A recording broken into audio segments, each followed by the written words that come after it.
3 of how to clean hardwood floors. A lot of people have furniture on their hardwood floors that your vacuum will not be able to get under. So for example, this desk here, the sides, what you're going to do is you're going to take your pole duster and you're going to run it under the spaces that the vacuum's not going to be able to fit. You're going to dust the floor, and if there's anything on there like these cords, you can lift these up to get under with the duster first.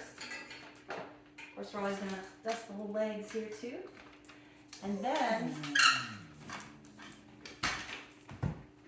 use your mop to come underneath.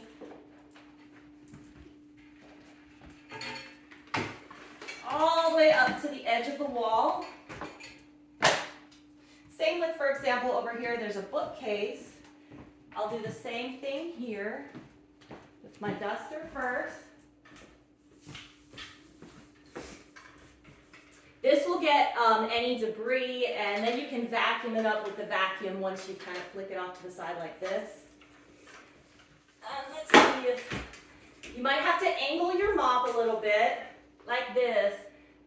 See, and then it'll fit underneath. And get as close to all the edges as you can. Same thing with over here. That way when the homeowner comes home, if they look underneath, they won't see all that dust and buildup under there.